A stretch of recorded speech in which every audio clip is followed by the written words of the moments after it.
everybody, thank you for joining ProSurfBlog today for some epic surf news. Today I have some updates regarding World Surf League's Championship Tour. As you know, we've already gotten to the cutoff point in this 2024 season. So some of the people have been cut from the tour based on their performance so far, including Kelly Slater. He's been competing for a long time. He's been wavering here and there over the last number of years in terms of his motivation and injuries and things of that sort. But in this particular case, he didn't make the cut. He was pretty close, but he has kind of been indicating he's bowing out of professional surfing, although we haven't been able to count on those types of vague statements he's made in the past. And of course, with him being cut and more venues on the CT calendar coming up that are preferable to his style and people wanting to see him compete, such as Tahiti coming up next. And so the word on the street is that he's getting wild card options to get back into the competition, even though they're not season wild cards, they're more of event wild cards. I think everybody's trying to figure out, can professional surfing survive or thrive and grow without Kelly Slater, who's kind of single-handedly seemed to hold up the whole circuit and surfing in general. If you talk to people that don't surf, they tend to know who Kelly Slater is. Everybody knows who Kelly Slater is. If you bring up any one of the other top 10 people into a conversation of non-surfers or people that surf only on occasion, they're not going to have any name recognition. So is it that surfing needs Kelly Slater, at least in the competitive role, or with the absence of Kelly Slater, will other people be able to come to the top and become new faces for the sport of surfing? So anyways, all that's still yet to come, as you know. We'll find out. Time will tell. But to give you an idea of where we're at in the season right now, with some of those names that we're trying to get recognition for and trying to build on, I'm going to give you the top five. Top five women. We got, and this is going to go in ranking order from top to bottom. So we got Katie Simmers, Johanne Defay, Molly Picklum, Brisa Hennessy, and Gabriela Bryan. So those are the top five women right now. Katie Simmers from Oceanside, everybody knows. I'm definitely always rooting for her. The hometown is always rooting for her. So we're looking for good things for Katie, especially in Tahiti. Some Chiahopu, hope I said that right. Still challenging, but yeah. So we think she's going to kick butt over there, kick ass. Simmers is 18 now, so I think we can cuss legally about it. So yeah, we're looking forward to see her. Hopefully she's got a cool helmet, cool design on there. On the other side of the draw, on the men's side, we've got Griffin Colapinto, Jack Robinson, John Florence, Ethan Ewing, and Jordy Smith. So that's pretty hot and heavy right there. Griffin, in the last couple comps, especially the last comp, was just looking like just unstoppable, just very smooth, connecting every single maneuver, being innovative with his maneuvers, and little style flare-ups coming throughout it. John Florence, of course, a favorite. People loving to see him surf. He's doing really well in addition.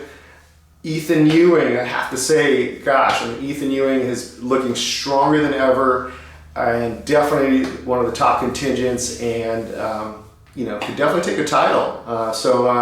Yeah, keep looking out for Ethan. So with that cast and crew there, which I only gave you the top five, and I threw Kelly Slater's name in the update, I think there's kind of I don't want to say a burnout, or maybe too much information, too many names, too many competitors for fans to keep a hold of, right? I mean, we have fantasy surfing, which, there's probably changes that can be done there to help the fans kind of engage the sport a little bit. But, before I go into fantasy surfing, there's just a lot of competitors, right? On the CT, now they got the Challenger Series, which, is not the hugest list of people. And then you got the QS, which is quite a few people. So, you have a lot of people to try to keep track of. There's a lot of different webcasts, which is really awesome to be able to watch a lot of these different events live or highlights from them these days. But, on the top tier, there's just too many names. So if you're rooting for a place, you're rooting for a person, it's hard to kind of like stay with the same person throughout the season, right? You're almost like changing who you're thinking is going to win each event. And then probably people that you weren't expecting to win, bubble up to the top, to the surface, and take an event. So I think, for the sport of surfing, based on the type of sport it is, I think that we need to like cut down the amount of people on the CT. Maybe I've kind of thrown this idea, floated it in the past, maybe bring the men's count of competitors down to where the women's is, right? There's still a little bit of imbalance in professional surfing. Pay is the same, but there are twice as many men on the championship tour than there are women. So more opportunities for men to win, also get sponsorships because they've kind of in this top tier, right? For the women, there's only so many people on the top tier, so those sponsorships, they're going to get them, and anybody else lower than that, there might be a bit more of jostling and vying to try to get those top tier sponsorships. And for the men, like I said, so maybe we need to bring that number down, maybe expand the Challenger Series, or keep the Challenger Series where it's at, right? And have two kind of top tier brackets that are manageable for fans. So that's my 2 cents there. Moving it over to the fantasy surfing side of things, there's some changes that could happen there. A few years back, they introduced, forgive me for the lack of terminology, but it's kind of like your lightning. They have a lightning bolt that you can put on to one particular pick you have out of the whole list of picks you decide on for the events or event. So if that person, however good they do, they get double heat scores for your total in the fantasy surfing league. So I've heard some frustration. I felt it myself where maybe you picked the right person to win the event, or most of the picks you have got your point total up high, right? But then somebody else in your league maybe didn't pick, as good at picks as you, but they got that high scoring person with the double point lightning bolt and somehow, overtake somebody who actually did better picks for the season. So I think they need to do away with that. I don't think that we need that. I think it's just confusing people. It doesn't make a whole lot of sense of why to do that. It's just kind of this extra little gambling thing that just throws off the points. So it really kind of has you unsure about your picks and what happened, even if you picked the right people. So the other thing I think would be kind of cool for fantasy surfing, and I think some people are confused about it, is you should be able to pick your people for the entire season. Now I realize that somebody might not show up because they get injured, they get sick, whatever reason occurs that they can't show up for a particular event. But they should easily have an option for you to choose backup people to fill those slots in case one or two of your people don't show up for the event. But it would be nice to say, hey, look, these are the competitors I'm sticking with for the season. Now, obviously, that cutoff is a little complicated, but nevertheless, maybe do away with the cutoff. Do we need the cutoff at mid-season? I don't think we need that either. But yeah, I think for fantasy surfing, you need to be able to pick your people for the whole season through. What you kind of get there is when you're running a league, which we have on ProSurfBlog, go in and jump in on it. If you're already playing this season, you can be in multiple leagues with your fantasy team. So even if you're playing in a couple other leagues or one other league, jump into ProSurfBlog, look it up, jump in there, and your points will carry right over, right? So that's kind of a cool thing about it. But I would say that for the most part, you should be able to pick your people for the whole season. I find a fatigue in some of the people there. So we have a handful of people, a number of people in the league right now. And then some of them, forget or don't realize they got to keep picking for each event. And then you can't just pick your people for every event from the beginning of the season either. Like, there's a window where it opens up, and so you have to wait for that window. So now you're kind of like following the computer. It takes work for people to say, okay, you know, is it the day that they're going to open it up? And so it just seems unnecessary. If people know who they want to pick those same people. They probably want to pick them all the way through the season, right? Like, if they're going to win the season, they're going to do fairly well throughout each event in order to do that. And so I find that some teams start to fall off. I mean, some of them fall off right after the first event because they forgot or they didn't remember in time to pick a new team for the next event. And then once that happens once or twice, it also demotivates the people playing, because they're like, oh man, I can't win the season now because I forgot to pick my surfers for event number 2 or 3 or what have you, and they think that they can't come back. Just so you know, at this point, you can, even with a miss, it is possible for you to come back and do pretty good in the league, but it's just not a motivator. And so in particular, we have a couple people, I'm going to show the list here, but HoStevie, man, we've had him, I think it's the second season he's come in. And those guys are doing a great job supplying surf products to everybody out there around the country, around the globe, in California. I have one of their wetsuits, super comfortable, super durable. So, but HoStevie, he played last year, he played this year, and you know, he don't have that endurance. He don't have that CT endurance, right? So he picked, I think, first event, maybe second event, and now he's tanked. You can see him, he's at the bottom of the list. We got a couple other people down there. On a good note, lucky we have those people, because my picks have been terrible this year. So without them, I would be probably last myself. But right now, I'm a little bit higher than that. So everybody's playing, keep picking them. I think Tahiti window, I checked yesterday, you still couldn't pick your surfers, but it's probably opening up any day soon. So check that. Pick your players, try to beat me if you can. I'm going to give you some of the people's names that are in the ProSurfBlog Fantasy League on the World Surf League website. Right now in first is OsideHombre, doing super good. SurfCoachMotes from the East Coast, I think Florida area.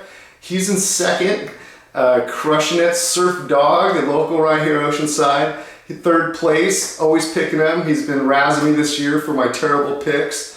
BRSurfStarz, that's not for Brazil, that's Bodie Raymond, another Southern California local surfer. He is in fourth. DrMcNeverGetbarreled in fifth place. I think he had not a good start this season, but he's coming up. That's Uriah's dad, local dentist here in Oceanside. Check him out. And if you haven't seen Uriah, check him out. We got an interview with him, and he's just putting up all kinds of mad content, little Grom. He's charging like backdoor. I mean, not super huge backdoor, but he's charging it. This kid's doing backflips up in the mountains and trying stuff on skateboards at a super cutting edge. Surfer Grom 32, sixth place, that's Kyan. Check out Kyan, he's also in our content, interviews, surf footage from the USA surfing comps. And hopefully we'll see him back in town for the finals this year if he qualifies. So yeah, look out for that. But his picks are on point. He's definitely outperforming me in the water and in fantasy surfing. So yeah, good on him. Tidepools, that's 10th place. Definitely down the charts. That's my wife. Somehow still picking him better than me. I'm in 11th place. She does her homework. She's looking for intel. Somehow is beating me again. Somebody who was playing for quite a while seems to drop off. Quivercast, another surf blogger out there, does surf interviews as well. He was doing pretty good, or he was playing, and then I think he forgot his picks last time. So he's dropped to 14th over HoStevie. So that's the only way I can beat these guys, man. I'm just consistent picking them. So yeah, hopefully we'll get Quivercast and we should do an interview with him. I'm not sure how that works. He interviews me, I interview him. I don't know. I don't know how that works, blogger to blogger. So anyhow, that's kind of the stats right now. I want to give you a couple other updates. If you haven't seen so far any of my past Epic Surf News episodes related to SanO, SanO is open again. There's some footage there of when it was down. I have another episode right before they opened it back up. So SanO is open. So yeah, people can go check it out. The parking situation is a little changed. It might be changing again, but it is open. So check out for that. The other thing you've seen online is the Oceanside Pier caught on fire. There's a lot of good information out there. If you want to see a lot of good pics and read up about it, I recommend OsideHombre. They got some good content on that, and there's just a bunch of local people put out stuff. Even Katie Simmers happened to be in town and has some clips of her kind of experiencing this fire firsthand herself and with her crew. So check that out. I still don't think that there's any determination on how this fire started. Yeah, they suspect no foul play, and yet there's definitely not a lot of finger pointing going on. Maybe an electric eel swam all the way to Oceanside and jumped 30 feet, from the water and bit the bottom of the pier and caught on fire. I mean, that's the best. I mean, that theory is just as good as any. There's a bunch of conspiracy theories out there. People love that stuff, so you can go hear about that. Yeah, it looks like they're going to be reopening the pier, at least most of it, for people to walk on soon. And then there's plans to kind of renew or redo the end point of the pier there, which is, the 10% that burned of the pier. So that should be back up. That could be 3 years, it sounds like, possibly to get there. But you'll be able to enjoy the pier, at least most of it, I think by next week. So check that out. Also, sad update, want to give condolences out to the families and friends of the 3 surfers, San Diego and a couple Australians that went down to Baja, down Punta San Jose area by the lighthouse, and unfortunately were murdered, and very sad situation, heartbreaking, and I think everybody's always trying to build community around surfing, and outside communities outside of surfing typically hold surfers in pretty high regard, or kind of grant them passes through life as kind of neutral parties in a lot of different situations. But in this case, unfortunately, it didn't work out for those individuals. So yeah, I just want to give you guys an update on that. There was some protests in Mexico, actually in Ensenada, surfers down in that area walking through the streets and trying to find solution and find a safer Baja for people to enjoy. But it definitely, you take your own risk, you go off the beaten path a little bit, it can be definitely more dangerous. So take care, always be careful with your travels. John Mel, give a little update there. He won the Barney Air Show contest they've been putting on, which is in honor of Sean Barney. And he was, one of the best surfers probably of all time, most innovative, definitely, ahead of his time. So they put on an event annually at this point, and people are out there trying to bust airs and do tricks. And so John Mel took that away. John Mel, big wave surfer these days too as well. So he's been a QS competitor, Mavericks and big wave charger now, like his pops, and still being progressive and innovative on regular waves that you and I might surf. So yeah, check it out. He won that. That was just May 5th with the finals. I'm going to give you a couple updates on recent things that we have popping out before I wrap this up.